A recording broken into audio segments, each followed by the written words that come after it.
দিল্লীৰ যেটো বিধানসভা নিৰ্বাচন পাৰ হৈ গ'ল হেতুৱে দিয়া একেবাৰে সহজ যেটো সত্য প্ৰকাশ কৰি থৈ গ'ল হেতু হল যে বিৰোধী যদি একলগ নহয় তেতিয়া হলে বিৰোধীৰ পৰাজয় অৱশ্যভাৱে এই সাধাৰণ সত্যটো আমি বুজি নুঠাটোৱে হৈছে এই সময়ৰ ভাৰতীয় গণতন্ত্ৰৰ এটা অত্যন্ত ডাঙৰ সংকট মই ৰিপিট কৰিছো মই দুহাৰিছো যে দিল্লী নিৰ্বাচন হাৰিয়ানা নিৰ্বাচন প্ৰত্যেকটো নিৰ্বাচনে আমাক বাৰম্বাৰ কৈ আছে এটা সাধাৰণ সত্য আমাক বাৰম্বাৰ কৈ আছে যে বিৰোধী দলসমূহ যদি ঐক্যবদ্ধ হয় তেতিয়া হলে শাসক দলক পৰাভূত কৰিব পাৰে আৰু বিৰোধী দলবিলাক যদি ভাগ ভাগ হয় তেতিয়া হলে কেতিয়াও শাসক দলক পৰাভূত কৰাটো সম্ভৱপৰ নহয় কিন্তু এই সাধাৰণ সত্যটো আমি যেন প্ৰত্যেকটো বিৰোধী দলে যেন এই সাধাৰণ সত্যটোক উপলব্ধি কৰিব পৰা নাই সেইকাৰণে বিভিন্ন ধৰণৰ অজুহাত যেন আমি উলিয়াই থাকো এতিয়াও আমি দেখিছো দিল্লী নিৰ্বাচনৰ পাছত কৈছে বহুতে প্ৰচাৰ অপপ্ৰচাৰ এইবিলাক কৈ আছে যে অৰবিন্দ কেজৰিৱালৰ অহংকাৰ বাঢ়িছিলে কাৰণে এনেকুৱা হ'ল কোনোবাই আকৌ কৈ আছে যে নহয় কংগ্ৰেছে বিজেপিক জিকাই দিলে এইবিলাক প্ৰচাৰ অপপ্ৰচাৰ আসল সত্যটো হ'ল আমি যিবিলাক কথা কৈ আছো সেইবিলাক প্ৰকৃত অৰ্থত এতিয়ালৈকে উপলব্ধি কৰিব পৰা নাই আমি কৈ আছো যে বিজেপি আমাৰ ভাৰতৰ আটাইতকৈ ডাঙৰ শত্ৰু ভাৰতৰ জনতাৰ আমি কৈ আছো যে বিজেপি থাকিলে ভাৰতৰ সংবিধান নাথাকে আমি কৈ আছো যে বিজেপিয়ে ভাৰতীয় জাতিটোক সম্পূৰ্ণৰূপে থানবান কৰি পেলালে সোশ্যাল ফেব্ৰিকটো ভাঙি পেলালে আমি কৈ আছো যে বিজেপি গণতন্ত্ৰৰ শত্ৰু আমি কৈ আছো যে বিজেপিয়ে দেশখন বিক্ৰী শেষ কৰি দিলে আমি কৈ আছো যে বিজেপিৰ কাৰণে মূল্যবৃদ্ধিয়ে মানুহক মাৰি পেলাব এতিয়া কিন্তু এইবিলাক কথা আমি মুখেৰেহে কৈছো আন্তৰিকভাৱে এতিয়ালৈকে বিৰোধী দলবিলাকে উপলব্ধি কৰিব পৰা নাই এতিয়াও আমাৰ মাজত অহংকাৰ আছে এতিয়াও আমাৰ মাজত কি কৰিছো এটা বস্তু চাইছো যে বিজেপিক হৰুৱাতকৈ নিজৰ দলৰ সংগঠন বৃদ্ধি কৰা কথাটোহে আমি লাগি আছো সেইকাৰণে 2026ৰ নিৰ্বাচনটো অসমৰ 2026ৰ নিৰ্বাচনটো হ'ল যে বিজেপিক পৰাভূত কৰিম নে আমাৰ নিজৰ দলৰ সংগঠন বৃদ্ধি কৰিম এটোৱে হ'ল নিৰ্বাচন 2026ৰ নিৰ্বাচনটো এতিয়া যদি কংগ্ৰেছে বেলেগকে খেলে কংগ্ৰেছৰ হয়তো 126টা সমষ্টিতে তেওঁলোকৰ প্ৰাৰ্থী ওলাব ৰাইজৰ দলে যদি বেলেগকে খেলে তেতিয়ালে ৰাইজৰ দলৰ হয়তো অসমৰ সকলো সমষ্টিতে কেণ্ডিডেট ওলাব সংগঠন বাঢ়িব কিন্তু আমাৰ সংগঠনবিলাক বাঢ়িব কিন্তু কোনো পধ্যে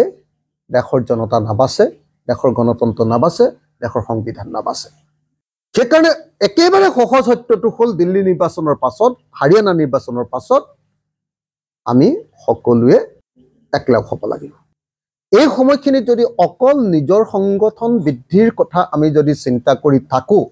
যেটো যোৱাবাৰৰ উপনিৰ্বাচনত 2024ৰ 2025ৰ উপনিৰ্বাচনত কংগ্ৰেছে যেটো ভুল কৰিলে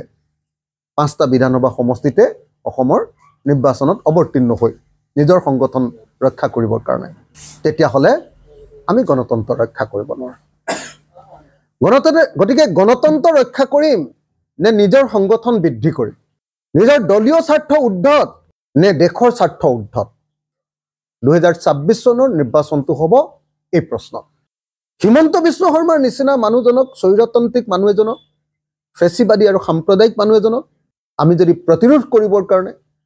বিজেপিৰ নিচিনা এটা দানৱীয় শক্তিক যদি প্ৰতিৰোধ কৰিবৰ কাৰণে একলগ হ'ব নোৱাৰো তেতিয়া হলে পৃথিৱীত আমি কেতিয়াও গণতন্ত্ৰৰ কথা কৈ থাকি লাভ নাই সেইকাৰণে আমি ৰাইজৰ দলে আহ্বান জনাইছো অনুৰোধ জনাইছো যে আমাৰ বিৰোধী দলবিলাকৰ সভা আকৌ আৰম্ভ হ'ব লাগে এবাৰ টিভিত দেখুৱাই সভাবিলাক নালাগে আমি অনুৰোধ কৰিছো দেই এটো সিস্টেমটো ডেফিনেটলি অল পাৰ্টি ঠিক কৰিব আমি ঘৰুৱা ধৰণে কাৰোবাৰ পাৰ্টি অফিচত নহলে বা কাৰোবাৰ ঘৰত কোনোবা দিন ভূপেন বৰাৰ ঘৰত কোনোবা দিন অখিল গগৈ ঘৰত কোনোবা দিন লুৰিণজ্যোতিৰ ঘৰত কোনোবা দিন অজিত ভূঞা ডাঙৰীয়াৰ ঘৰত কোনোবা দিন সুপ্ৰকাশ তালুকদাৰৰ ঘৰত কোনোবা দিন আমাৰ ডিফুৰ জেআৰ কাঠাৰৰ ঘৰত আমি বহিব লাগে মই এটো ৰাইজৰ দলৰ সভাপতি হিচাপে এই আনুষ্ঠানিক অথবা অনানুষ্ঠানিক বৈঠক আৰম্ভ কৰিবৰ কাৰণে সকলো দলৰ প্ৰতি আহ্বান জনাইছোঁ। নম্বৰ 1, এটা কথা খাটাং থাকক, যদি কংগ্ৰেছেও খেলে, ৰাইজৰ দলেও গোটেই সমষ্টিত খেলে, তেতিয়াহ'লে বিজেপি জিকাটো অসমত খাটাং। আৰু এটা কথাও খাটাং থাকক যে আমি যিহেতু অকল এখন চিটত খেলিছিলোঁ, জিকিছিলোঁ, গতিকে এইবাৰ আমি এখনতকৈ বেছি জিকিমেই, অকলেই খেলোঁ বা বেলেগকৈ খেলোঁ। গতিকে আমাৰ লোকচান একো হ'বলগীয়া এইবাৰ ইলেকশ্যনত নাই। তথাপিও আমি বাৰম্বাৰ এটাই কথা কৈ আছোঁ যে এই নিৰ্বাচনটো নিজৰ দলীয় সংগঠন বৃদ্ধি কৰাৰ নিৰ্বাচন নহয়। আমি 126টাতে কেণ্ডিডেট দি দিলে আমাৰ সংগঠন বাঢ়ি যাব, কিন্তু সদায় আমি একতাৰ কাৰণে নিজকে ছেক্ৰিফাইচ কৰি আহি আছোঁ। আপোনালোকে সকলোৱে জানে 2021 চনত আমি বিশ্বাসঘাতকতাৰ বলি হ'লোঁ। 2021 চনৰ উপ নিৰ্বাচন থাউৰাৰ মৰিয়নি, তাতো বিশ্বাসঘাতকতাৰ বলি হ'লোঁ ৰাইজৰ দল। 2024 চনৰ আপোনাৰ MP ইলেকশ্যন, তাতো আমি বিশ্বাসঘাতকতাৰ বলি হ'লোঁ। 2025 চনৰ উপ নিৰ্বাচন, তাতো আমি বিশ্বাসঘাতকতাৰ বলি হ'লোঁ। বিহালী বা বঙাইগাঁও এই ইলেকশ্যনতো আমি বিশ্বাসঘাতকতাৰ বলি হ'লোঁ। তাৰ পাছতো আমি বাৰম্বাৰ কৈ আছোঁ যে নাই, আমি একলগ হ'বই লাগিব, একলগ হ'বই লাগিব। এইটোক যদি কোনোবাই দুৰ্বলতা বুলি ভাবিছে, আমি একলগ হ'বলৈ কোৱা কথাটো যদি কোনোবাই দুৰ্বলতা বুলি ভাবিছে, তেতিয়াহ'লে তেওঁৰ গাত আচলতে বিজেপিৰ বীজাণুটো সোমাই আছে। বিজেপিৰ বীজাণু, সাম্প্ৰদায়িকতাৰ বীজাণু, বিজেপিক জিকোৱাৰ তেওঁৰ মনৰ ভিতৰত অকণমান মানে হেৰিটো লুকাই আছে তাৰমানে। সেইকাৰণে মই আহ্বান জনাব খুজিছোঁ, মই কাৰোৰ বিৰুদ্ধে এটাও বাক্য ক'ব খোজা নাই। এইবাৰ আমি একলগ হ'বই লাগিব, নহ'লে আকৌ বিজেপি আহিব। গতিকে বিজেপিক পৰাভূত কৰিবৰ কাৰণে একলগ হোৱাটোৱে হ'ল একেবাৰে সহজ আৰু সত্য কথা। এইটো নহ'লে আমি মৰি গ'লোঁ, দেশ মৰি যাব, জাতি মৰি যাব, জনগণ মৰি যাব। মূল্য বৃদ্ধিৰ কাৰণে মানুহৰ থাকিব নোৱাৰিব। আমি এতিয়া পৃথকে প্ৰচাৰ কৰাৰ পৰিৱৰ্তে অহা এসপ্তাহমানৰ ভিতৰৰ পৰা আমি একেলগে ৰাইজৰ মাজলৈ যাবলৈ আৰম্ভ কৰিব লাগে। যেনেকৈ ধৰক এতিয়া কংগ্ৰেছে চোতালে কংগ্ৰেছ বুলি কিবা এটা প্ৰগ্ৰেম লৈছে, সেইটো অকল কংগ্ৰেছ দল নগৈ আমি চোতালে বিৰোধী ঐক্য মঞ্চ বা যিকোনো এটা প্ৰগ্ৰেম দেই, মই উদাহৰণটোহে দিছোঁ, তেনেকৈ আমি আগবাঢ়িলেহে আমি 2026ৰ কাৰণে গোটেই মানুহৰ মাজত কনফিডেন্স বিল্ডিং কৰিব পাৰিম, মানুহৰ মাজত বিশ্বাস আৰু আস্থাটো আমি গঢ় দিব পাৰিম। আৰু তৃতীয় কিন্তু আটাইতকৈ গুৰুত্বপূৰ্ণ কথাটো হ'ল যে অহা 2 মাহৰ ভিতৰত আমাৰ মাজত কোন দলে ক'ত ইলেকশ্যন খেলিব, এইটো স্থিৰ সিদ্ধান্ত এটা হ'ব লাগে 2 মাহৰ ভিতৰত। সেইকাৰণে মই ভাবোঁ যে ফেব্ৰুৱাৰী আৰু মাৰ্চৰ ভিতৰত আমি কোন দলে ক'ত নিৰ্বাচন বিজেপিৰ বিৰুদ্ধে খেলিম, দলকেইটাক স্পেচিফিক কৰি দিব লাগে আৰু দলবিলাকে নিজৰ কেণ্ডিডেট লৈ কেম্পেইন আৰম্ভ কৰিব লাগে। মই বিনম্ৰভাৱে প্ৰাৰ্থনা জনাইছোঁ যে 2 মাহতকৈ বেছি সময় ল'ব নালাগে। ফেব্ৰুৱাৰী আৰু মাৰ্চৰ ভিতৰত, 31 মাৰ্চৰ ভিতৰত আমি আটাইয়ে আমাৰ কোনটো দলে কিমান সমষ্টিত নিৰ্বাচন খেলিব সেইটো সঠিকভাৱে আমি নিৰ্ধাৰণ কৰি লওঁ আৰু তাৰ পাছত আমি আগবাঢ়ি যাওঁ। মই এই 3টা কথা ক'বৰ কাৰণে মই ৰিপিট কৰি দিওঁ, দোহাৰি দিওঁ, যাতে ভুলভাৱে প্ৰচাৰটো নাযায়। মই ৰিপিট কৰি দিওঁ যে আমাৰ ৰাইজৰ দলৰ আবেদন হ'ল অতি সোনকালে 1 দিন 2 দিন 3 দিন 7 দিনৰ ভিতৰত আমাৰ বিৰোধী দলবিলাকৰ আনুষ্ঠানিক বা অনানুষ্ঠানিক বৈঠক সকলো পাৰ্টিক লৈ আমাৰ হ'ব লাগে আৰু এইটো প্ৰচাৰৰ পৰা অকণমান আঁতৰত ৰাখিব লাগে। 2 নম্বৰ, আমি পৃথকে অভিযান চলোৱা বা মানুহৰ মাজলৈ যোৱাৰ পৰিৱৰ্তে আমি বিৰোধী ঐক্য মঞ্চ হিচাপে ঐক্যবদ্ধভাৱে আমাৰ অভিযানবিলাক আৰম্ভ কৰিব লাগে। ৰাইজৰ মাজলৈ যোৱা 2026ৰ অভিযান। আৰু তৃতীয় বস্তুটো হ'ল যে আমি অহা 2 মাহ অৰ্থাৎ ফেব্ৰুৱাৰী আৰু মাৰ্চৰ ভিতৰত, এই 2 মাহৰ ভিতৰত আমাৰ কোন দলে ক'ত নিৰ্বাচন খেলিব তাৰ তালিকা আমি সম্পূৰ্ণ কৰিব লাগে, যাতে আমি বিজেপিৰ বিৰুদ্ধে যুঁজিবলৈ যথেষ্ট সময় লাভ কৰিব পাৰোঁ। এই 3টা বিনম্ৰ আহ্বান জনাবৰ কাৰণে আজিৰ এই সংবাদমেলখন আয়োজন কৰিলোঁ।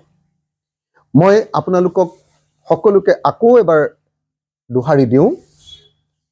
যে 2026ৰ নিৰ্বাচনটো আমি সংগঠন ভিত্তিক নিৰ্বাচন হিচাপে নলৈ 2026 নিৰ্বাচনটো গণতন্ত্ৰ বচোৱাৰ নিৰ্বাচন হিচাপে সাম্প্ৰদায়িক আৰু ফেচিবাদক বিদায় দিয়াৰ নিৰ্বাচন হিচাপে আমি সকলোৱে ঐক্যবদ্ধ হ'বলৈ সংকল্প ল'ব লাগে এটা সাধাৰণ সত্য যে বিৰোধী বিভক্ত হ'লে চৰকাৰী পক্ষ জিকে আৰু বিৰোধী ঐক্যবদ্ধ হ'লে চৰকাৰী পক্ষ পৰাজিত হয় এই সত্যটোক আমি সকলোৱে উপলব্ধি কৰিব লাগে একেবাৰে সাধাৰণ আৰু সহজ সত্য এটা আৰু ইয়াক লৈ কোনেও টেঙৰামি কোনেও বেছি চতুৰালি কোনেও বেছি এইটোক লৈ খেলিব নালাগে আমি সকলোৱে মিলি আহক এবাৰ বিজেপিক পৰাভূত কৰিবৰ কাৰণে ঐক্যবদ্ধ হওঁ এই কথাকেইটা ক'বৰ কাৰণে মই আপোনালোকক ইয়ালৈ নিমন্ত্ৰণ কৰি আনিছিলোঁ আৰু মই আশা কৰোঁ যে সকলো দলে মোৰ এই যিকেইটা আহ্বান এই আহ্বানটোক কোনো পধ্যে যাতে বেলেগ ধৰণে নলয় একদম মুকলি মনলৈ দলৰ সকলোৰে লগত কথা পাতি দলৰ তৃণমূল পৰ্যায়ৰ আমাৰ কৰ্মীবিলাকৰ দাবী অনুসৰি আমাৰ দলৰ সকলোৰে সহমতৰ ভিত্তিত এই সংবাদমেল আয়োজন কৰিছোঁ আৰু এই সংবাদমেলৰ জৰিয়তে আজিৰ দিনটোৰ পৰাই আমি একলগ হ'বৰ কাৰণে কথাবিলাক আৰম্ভ কৰিব লাগে বুলি আহ্বান জনাইছোঁ মানে আমাৰ মাজত যোনে কাজিয়া লগাব খোজে তেওঁলোকে কৈ দিয়ে যে অখিল গগৈ আমুকটো চৰ্ত দিছে অখিল গগৈ এনেকুৱা সময়সীমা দিছে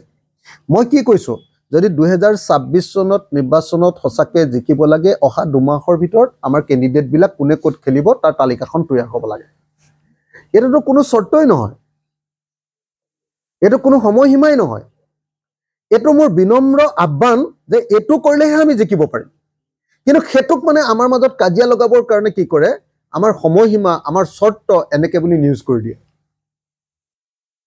এটো একদম যোনে এটো নিউজ কৰে নহয় সময়সীমা চৰ্ত যেটো দিয়াই নাই মই